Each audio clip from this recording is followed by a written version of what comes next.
Good afternoon, everyone. I'm Corpus Christi Mayor Paulette Guajardo, and thank you for joining us today. Today's briefing will touch upon several key elements, including an update on the city-county vaccination operations today at the Richard M. Borchard Regional Fairgrounds, and when the next vaccines are expected to arrive here. We will also have the latest COVID-19 daily statistics.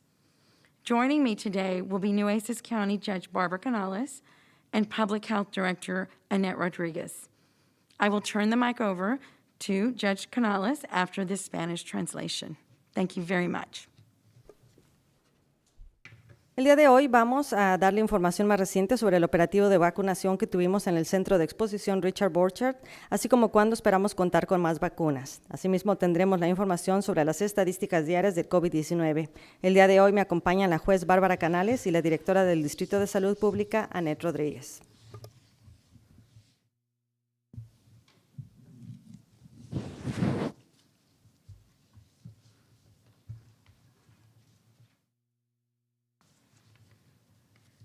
Good afternoon, everyone. Barbara Canales, Nueces County Judge. Today is a good day for our city, our county, and our region, and the day got off, quite frankly, to the best way possible with the swearing in of a new mayor and the new council, the city of Corpus Christi. Many elected officials declare that they will be ready to go on day one. I've heard it said. But I can confirm that our new mayor was already at work yesterday. -1. Joining so many of her employees and myself and City Manager Zanoni and our Public Health Director Annette Rodriguez at the opening of our COVID-19 vaccination mega clinic at the Richard Borchard Fairgrounds. And what we saw was an operation where everybody was working together to accomplish a mission. It really didn't matter what badge you had on or logo or name tag you had.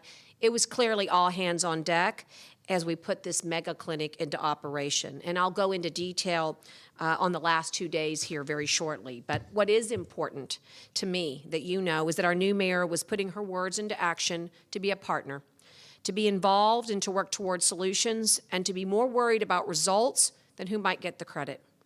Her words and actions demonstrate to me and send a strong message to our county that we are all in this together. So, Mayor, let me congratulate you on today as an important day for the swearing in, and I'm thrilled to be with you on your first day in office, and I'm committed to working closely with you on all of our issues, coronavirus pandemic, of course, but really on all matters that we share joint responsibility for public health, infrastructure development, economic recovery, all the elements of a brighter future, our recovery. I know you campaigned on transforming Corpus Christi into a city of momentum. By the way, I love that. And as an engineer, I'm, I guess, a geek at my nature, so I know that momentum is basically mass times velocity. And velocity is all about speed and direction. So to me, the city becoming a city of momentum is that we're all pulling in the same speed and direction. And the more we work together in that same direction, the more momentum we produce. And so I'm committed to the mayor's success. Becoming a strong Corpus Christi is a key to the strong Nueces County and a strong coastal Bend region. And so this idea that we're all in this together is a great theme. We often use it, Mayor, often when we have important days, but I can't think of a better day, a great day, when we've delivered over 4,000 doses of coronavirus vaccine, the Moderna vaccine, over the past 48 hours to our most vulnerable neighbors in the last 2 days. Well, we concluded these vaccine operations at our drive-through clinic, as we've said, today. Now, this is 2 days earlier than we anticipated. Let's talk about that. This early closure is due to the team's ability to register people on site, quite frankly, in a way that we could not have anticipated before. It's also a testament to the administration of the vaccines faster than we expected. Registration faster, administration of the vaccine faster. And we completed our mission early with all the vaccines that were provided by the state of Texas. Now, for this work, we were allocated 4,000 vaccines for this exclusive City County Health Drive-Through Mega Clinic, which was a regional operation by the state of Texas. Now, we anticipated that we could administer 1,000. I think the last time I saw you, that's what we said from this podium. We could administer 1,000. I thought that was great. I really did. I thought 1,000. I could never have imagined that we could have done 2,000 from 8 a.m. to 2 p.m. today. And I had planned, and we had planned together, a 4-day operation at the fairgrounds. So on Monday, if you'll recall, we said we could deliver 500 vaccines, assuming we could receive the vaccine shipment on schedule and start vaccinating around noon. Well, Murphy's Law was in action on Monday. Everything went wrong with the beginning of Monday's shipment. There was an initial delay due to winter weather, inclement weather, where the vaccines wound up being delayed in San Antonio. Once the vaccines were finally received on Monday, our actual delivery rates were much faster than anticipated. We actually started vaccinating on Monday at close to 3 p.m. Operations concluded Monday evening around 10:30 p.m., with 1,964 vaccines having been delivered. We opened today, Tuesday, January 12th, and our team delivered the remaining vaccines and exhausted our allotment of the 4,000 before the end of today. With 2,036 vaccines on hand and starting operations at 8 a.m., we delivered about 800 by 10 a.m. We are moving at warp speed here in Nueces County. So we would like to schedule another drive-through vaccination clinic at the fairgrounds as soon as possible, but we must confirm delivery of additional vaccination doses from the state of Texas.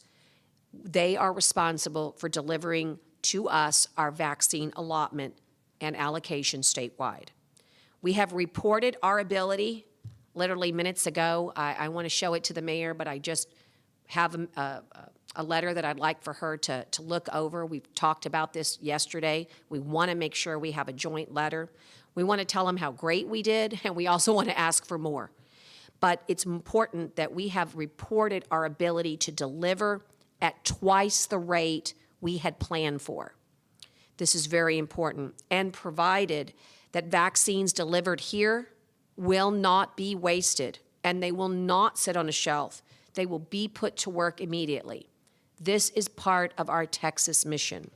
So we've got to get committed to keeping the public informed regarding our next mega clinic, and we're committed to doing that as soon as we know something. We're already incorporating the lessons learned and our best practices during our first major operation. Today is only day 2. Yesterday was opening night. Now, I want to address some of the questions that I've heard, either from just family or friends, acquaintances, media, Facebook, because I think it will help us if we address them head on. So one of the first questions that we heard over and over was, why is Nueces County providing vaccines to other counties? Great question. And are they taking our vaccines? Another good question. But the answer is that this drive-through mega clinic is a clinic at the fairgrounds that's providing to residents of Nueces County and all over the coastal bend. That is by design by the state of Texas. It does not impact our allocations here at the city of Corpus Christi, except for to bring more vaccines to our community. That's what it's doing. And I will tell you, although I don't have the charts to show, before I left the fairgrounds just moments ago, I asked how many counties did we actually touch? Approximately 27 counties. But the overwhelming majority of the vaccines, about 3,300, were from Nueces County, still allowing for about 650 odd vaccines to have been administered to other counties. So we're doing both. We're bringing in, by having this regional hub at the fairgrounds, we're able to tackle our regional leadership position, plus we're able to bring in more vaccine to our county, which is a great thing. We have the personnel, the physical plant, The information structure, meaning the Wi-Fi, needed to conduct an operation on this scale, and we proudly serve as this regional healthcare resource. So this is very important. Our allocations from the state of Texas are based on our regional service area, not just Corpus Christi and not just Nueces County. This idea of we're all in this together, they're not just words. I told our team yesterday, we have to live up to them, not just say them. There is no they. They are not taking our vaccines. We are helping each other bring more product to our community. Not only are we helping our neighbors, we're helping ourselves here.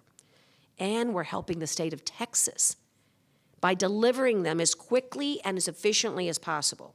Now, another common question we're getting is, but why not have them in more clinics around town?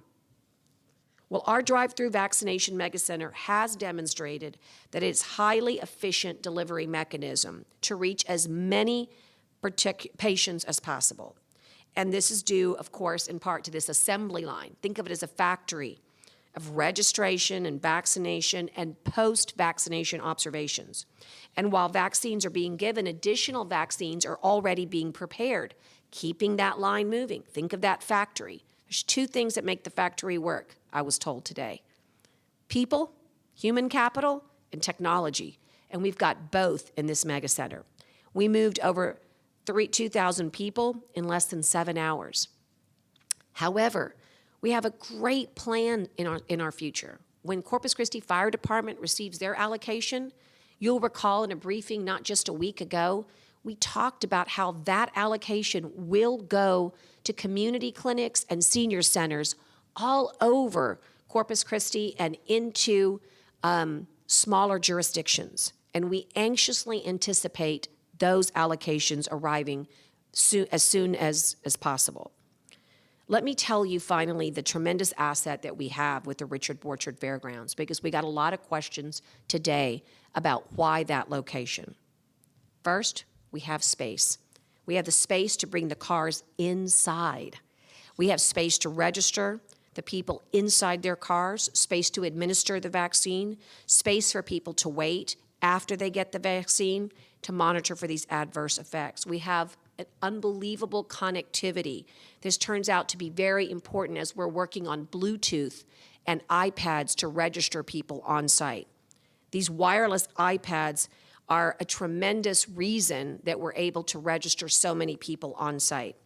The people in the cars are on their phones, and we have computers running inside our operations center, and IT staff, fairground staff, and service providers can all dial up the bandwidth to keep our operation going. It's absolutely critical, and we've got buildings galore. The most important thing are these buildings you can drive through and not have to worry about any exhaust, because we can open up for ventilation in a 270-degree scenario. Now, we had our final check in vaccine delivery, and the place where we prep our vaccines in the syringes and deliver the shots were actually inside an exhibit hall. They were out of the wind, out of the weather, and very safe for both staff and patients. A lot of thought went into this location as being the crossroads for this regional effort. And this large clinic allows us to deal with the sensitive nature of the vaccine, which has to be frozen. On site, we don't only have portable freezers, we have portable generation to back it up in case anything goes wrong. Of course, you know you have to thaw. They come in frozen and you have to thaw them prior to use. And once thawed, they actually need to be used, otherwise waste will occur. And so it just can't go back into a refrigerator or freezer. So this large mega clinic helps us monitor and hold this line and ensure that we match our patient load to our prepared vaccine load, reducing, of course, the number of spoilage. Look, overall, this mega clinic is an incredible resource, but we want to drive vaccine available throughout the county and particularly throughout our urban center of Corpus Christi, and never neglect anybody else. From Port Aransas, it's our job, and we're excited to be able to come to you as soon as we can. Same thing for Petronila and Driscoll and Bishop and Agua Dulce and Banquete. We are very excited to be able to come to our homebound senior citizens, our homebound veterans, to a senior center coming close to you. This is our goal as soon as we get the proper allotment. Now, while our state allocations can be large, their use is exclusively for these types of hubs, these mega clinics. But we're working with the state and our vaccine distribution partners, as I said, to get up clinics in our community as soon as possible, targeting the vulnerable populations and really targeting these over 65 particular demographic. So I've told you that every firefighter is going to be a vaccinator, and they'll also have certified EMT on site. So it's exciting for me that the future that we talk about that's being bright involves the city of Corpus Christi's infrastructure. And we're going to continue to update our vaccine outreach as new locations are announced. In the last 2 days, we've overcome a lot of obstacles. And I just want to say thank you for all the patience of everybody. People waited hours and hours in line. We pivoted thanks to the mayor who recognized we needed comfort stations. We got HEB to bring extra food. We worked the line, telling people as they rolled down the window, keep the faith. The vaccines have finally arrived. And after staying there all day long, we were able to deliver on the promise. We are getting vaccines in arms. We are reaching the rural communities. We are tackling this idea of loving our neighbors. Stick with us. This plan is working. We've got so many positive responses from the state of Texas today. They have confidence in us that we can do the job that they've asked us to do.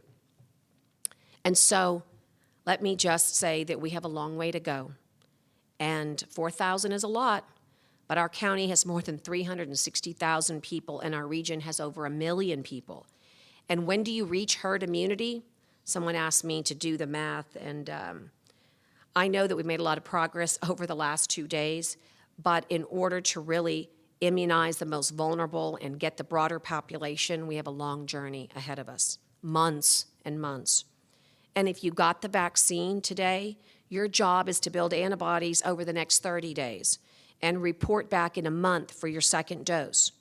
And all of our jobs, including those that just got the vaccine, is to continue to practice all of those safe measures, washing your hands, wearing your mask, and watching that social distance. And I just want to say that we have so many people to thank, but we are an incredible team.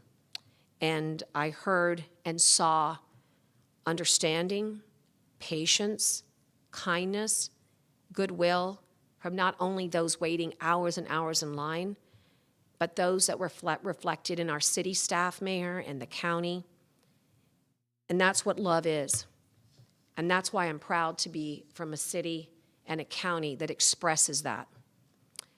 And as I said, this long journey is best summed up by a great philosopher who said, roads were not meant for journeys. Roads were meant for journeys, not destinations. This is going to be months and months as we continue this endeavor together. And so I ask you, let us begin. Mayor, I welcome you, and I heard it said not too long ago, to take a good journey, all you need is a good friend and a full tank of gas. I think I've got one in you, and you have one in me. Our tanks are loaded. Our staff is ready. The state knows that we can do the job. Now all we need is to get rolling. Let's roll. Thank you so much. El día de hoy fue la juramentación de la alcaldesa Paulette Guajardo, quien ha estado trabajando desde antes de su primer día en esa posición. Ella se unió a mí y al gerente de la ciudad, Peter Zanoni, y a nuestra directora de Salud Pública, Annette Rodríguez, en la apertura de nuestra megaclínica de vacunación COVID-19 en el Centro de Exposición Richard Borchardt. Lo que vimos fue una operación en la que todos trabajan juntos para cumplir con una misión. El mensaje de la alcaldesa fue claro, todos estamos juntos en esto. Entonces, alcaldesa, estoy encantada de estar con usted en su primer día en el cargo y estoy comprometida a trabajar de cerca con usted en todos nuestros problemas. la pandemia de coronavirus, por supuesto, pero en todas las cosas que compartimos responsabilidad para salud pública, desarrollo de infraestructura, recuperación económica, todos los elementos de un futuro mejor. Hoy también es un día muy importante porque hemos entregado 4,000 dosis de la vacuna contra el coronavirus en nuestros vecinos más vulnerables en 2 días. Concluimos las operaciones de vacunación en el Centro de Exposiciones Richard Borchardt 2 días antes de lo anticipado. Este cierre anticipado se debe a la capacidad del equipo para registrar personas y administrar las vacunas más rápido de lo esperado, y completamos nuestra misión temprano con todas las vacunas que nos proporcionó el estado de Texas. Una vez que se recibieron las vacunas el lunes, comenzaron a administrarse a las 3 de la tarde y las operaciones concluyeron el lunes por la noche alrededor de las 10:30 y con 1,964 vacunas entregadas. La clínica abrió nuevamente esta mañana a las 8 y nuestro equipo entregó las vacunas restantes y agotó nuestra asignación de 4,000 vacunas antes del final del día. Programaremos otra clínica de vacunación tan pronto como hayamos confirmado la entrega de dosis de vacunas adicionales. La clínica de vacunación está proporcionando vacunas a los residentes en el condado de Nueces y el área de la costa. Esa es una de las preguntas comunes que nos están haciendo, si las vacunas se están entregando a otros residentes de otros condados, y la respuesta es que así lo decidió el estado y las vacunas son para residentes de la región. Otra pregunta común es, ¿por qué no estamos haciendo clínicas más pequeñas? Nuestro megacentro de vacunación ha demostrado que es un mecanismo de administración altamente eficiente para llegar a tantos pacientes como sea posible. Contamos con el espacio para los vehículos, la infraestructura, las computadoras y el personal capacitado para administrar todo el proceso de una manera rápida. También debemos de tomar las medidas precautorias con la vacuna, ya que una vez descongelada para su uso, ya no se puede congelar nuevamente y debe ser utilizada lo más pronto posible. También estamos trabajando para usar otras áreas para la distribución de las vacunas y usar la ayuda de los paramédicos del Departamento de Bomberos para administrarlas a adultos mayores quienes no cuentan con la facilidad de salir de sus hogares. Si recibió la vacuna, su trabajo es desarrollar anticuerpos durante los próximos días e informar en 1 mes para su segunda inyección. Y es la responsabilidad de todos continuar tomando las medidas de precaución para evitar contagios. Ahora la directora del Distrito de Salud Pública, Annette Rodríguez, nos va a dar su reporte. Thank you, Gabby. Annette Rodriguez, Health Director. So I'm going to start out with the COVID-19 statistics, if we could have the first slide. So here are the last 2 weeks of COVID cases in Nueces County. And what you'll see is on December 31st, way over to the right side on the bar graph, you'll see 436 COVID cases for the one day. That's New Year's Eve. And so that number is really high, but we look at from the Christmas holiday and gatherings to New Year's Eve, that's about the right time to start seeing those numbers increase. And then if you look right in the middle of the bar graph, you're going to see on January the 6th, 2021, you see 264 cases right in the middle there. And that's also high.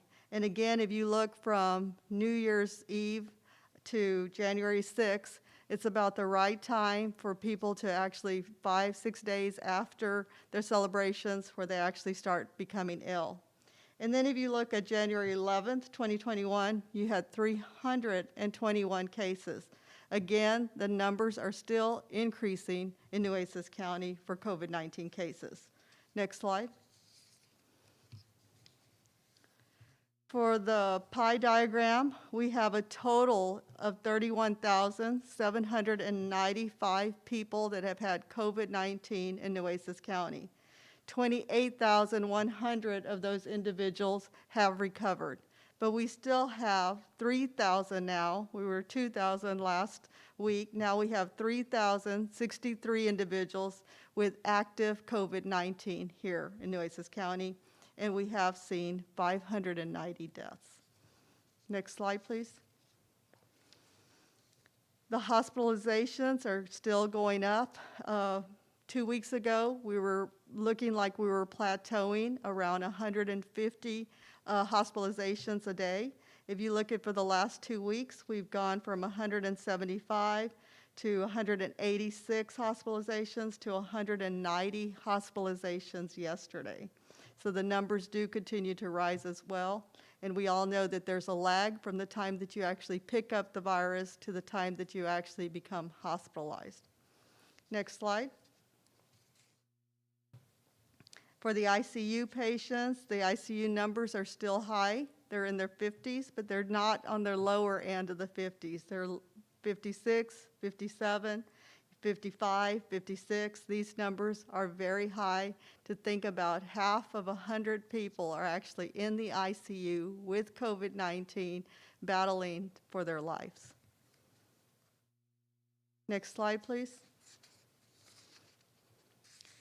Nueces County, as I mentioned earlier, our total deaths, if you look at the line graph, it continues to rise. And in fact, it looks like it started to turn upward, a lot quicker around January 1st, New Year's Day. So we continue to see those deaths increase here in our county. Last slide. So this is the total fatalities for the last 2 weeks. So if you look at last week, 12/30/2020 to January 6, 2021, we had a total of 20 deaths in Nueces County just from COVID-19 related deaths. And this past week, we've had a total of 26 COVID-19 deaths. So the numbers, again, continue to rise, going in the wrong direction for us. Something that we anticipated, talked about with cooler weather and flu season. So I'm going to change over for a few minutes and talk about what has been going on in the health department. As you may have all heard, I think we've all said this very clearly, we received 4,000 vaccines yesterday. These large vaccine allocations were allocated to only a very few entities throughout the state of Texas. These entities that were chosen were entities that have shown the capacity for mass vaccinating. Very early on, the health district developed a plan. We shared that with the county as well as the city to vaccinate. And during the first weeks of vaccine allocation, we were able to use this plan and administer all of our vaccines that were allocated to us within the same day they were delivered. As a result, the health district was offered this large allocation, and we gladly accepted. Something to make note is this large allocation is not the regular vaccine allocations that the health district is scheduled to receive. These 4,000 doses were specifically for a mass vaccination hub site with no residency restrictions. We urge you to not wait, though, for only the health district to have doses to arrive. Nueces County did a phenomenal job in signing up many providers to vaccinate. They all have different mechanisms of vaccination administration, so please check with them before going to request a vaccine. The link to the provider map is on our website at www.cctexas.com/coronavirus under recent updates. There's actually a link there. You can actually go to the map of Corpus Christi. There's dots. You can click on the dot and you can actually see how many vaccines were allocated, like to a specific site, for example, HEB, and how many vaccines they have left. The vaccine came yesterday. They were a bit delayed, as mentioned by the judge. At around 1:30 p.m., the vaccines were delivered instead of 10:30, as we had been given notice that they were going to come early, and they were immediately distributed. We had a tremendous turnout, and thank the public for your patience. I know it was a long day yesterday, and thank you for being patient with us. The weather also wasn't very cooperative, and it was really cold, but we managed to vaccinate until we closed at 10:45 last night. Altogether, yesterday, we distributed 2,014 vaccines.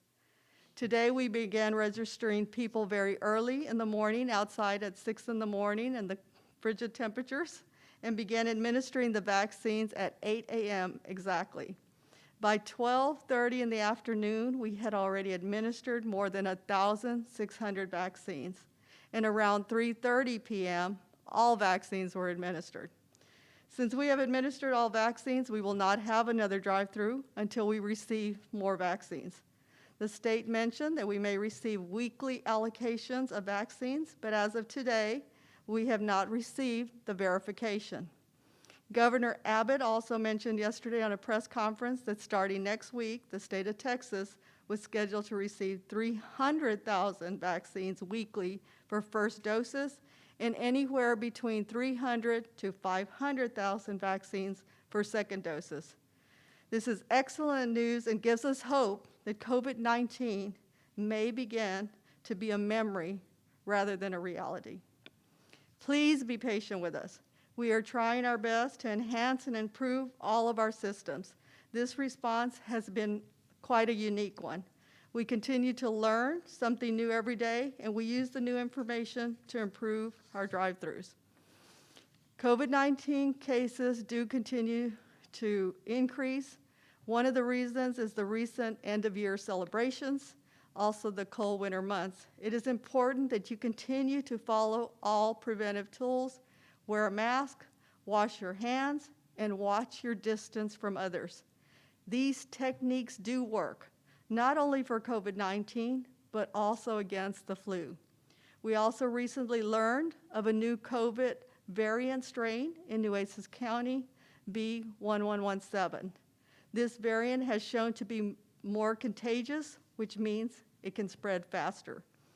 The good news is that the vaccine shows to be effective to this variant, and the variant does not show to have any more critical side effects than the original coronavirus.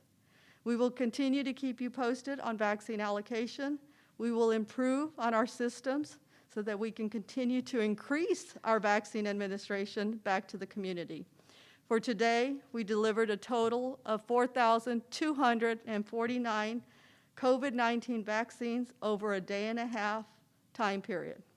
It is clearly a great day in Nueces County and definitely a team effort.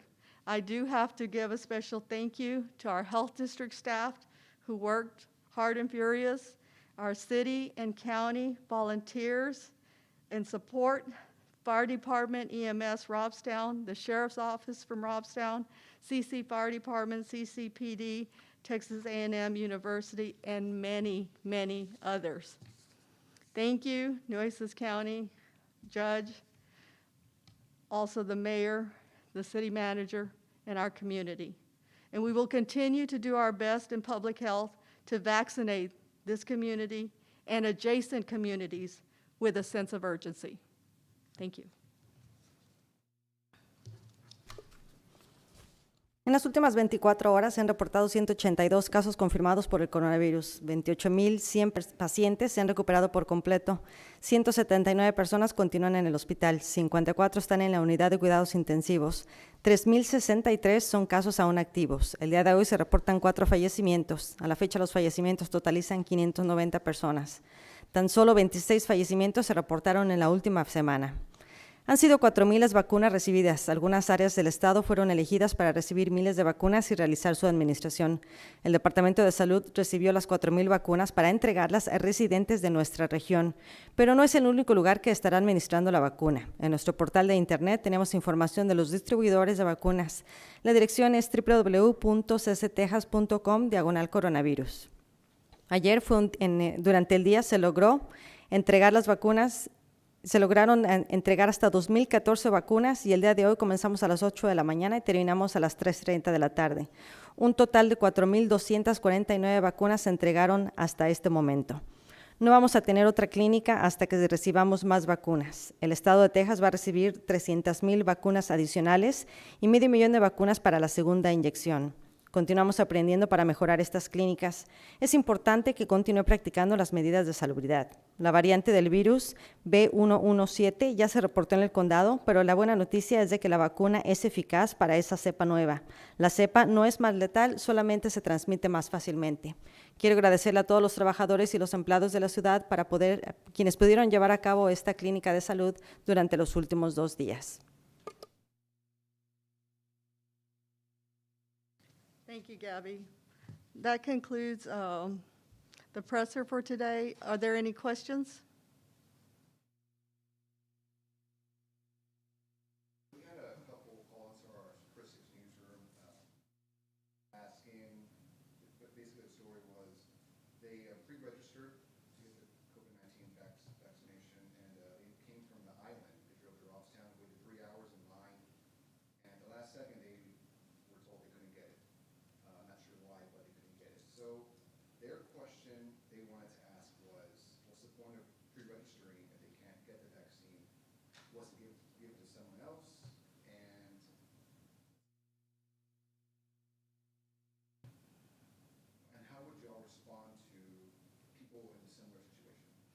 And that's a great question. So, basically saying that they pre-registered and then they came and then they weren't allowed to get vaccinated. So there are some reasons why people can't get vaccinated.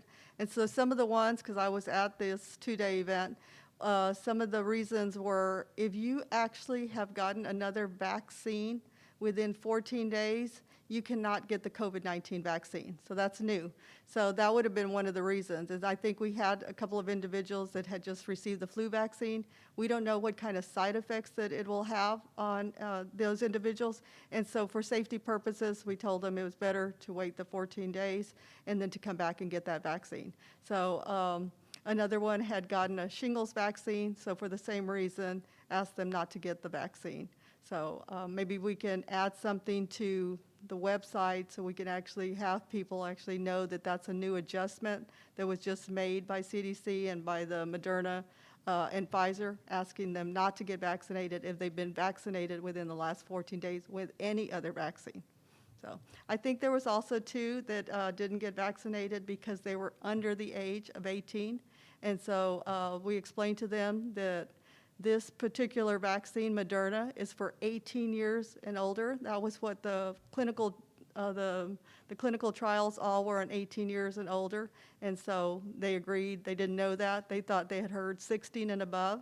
And it's true, it's 16 and above for people with other comorbidities or chronic conditions. But for this vaccine, it's only 18 years and older. So I think that might have just been some confusion. Thank you.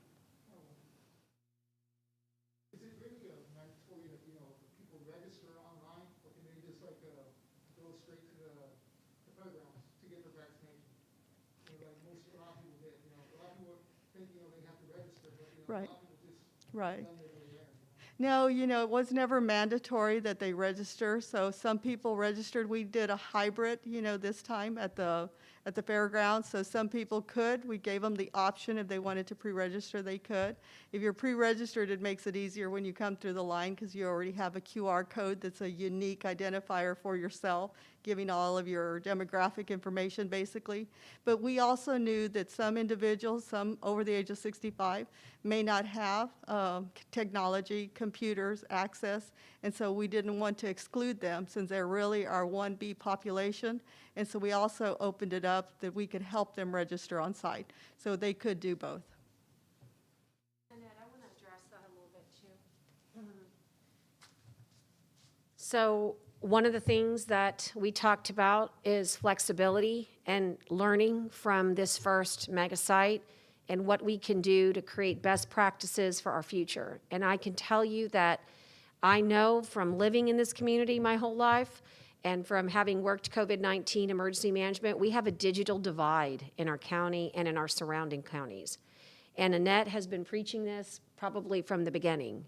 And if we understand what that means, it means there's a huge population that does not have access to technology and or internet. And we are trying very hard to make certain that we are highly sensitive to it. By the way, if you doubt me, you need to understand how many iPads and how many hotspots this community had to put forth when we went remote in our schools. This is not a guess. This is a fact.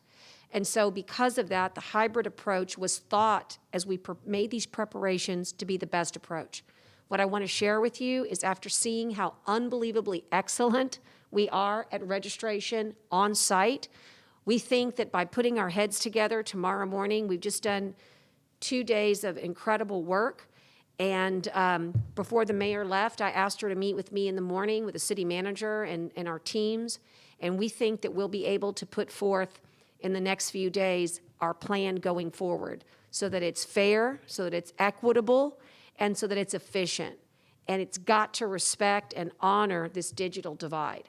And I can tell you that what I saw in action and what I reported to the state this afternoon is that we have the capability of registering on site everybody and to be just as fast as we were today, every day.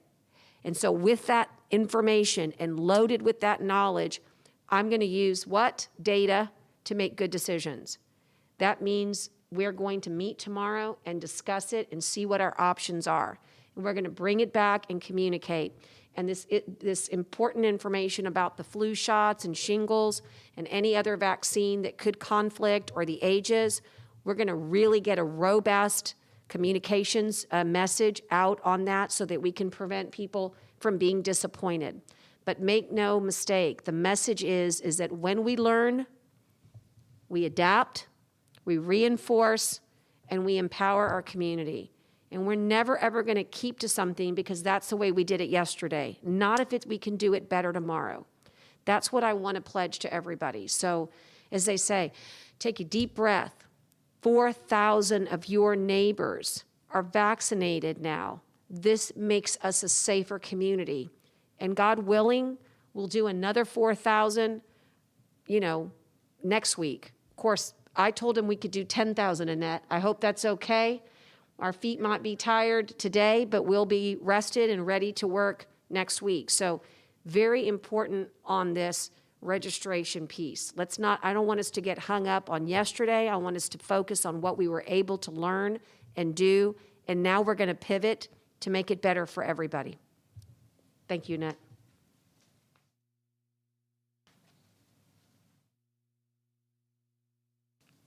Are there any other questions? That concludes our presser for today, and we will be back next Tuesday at the same time. Thank you.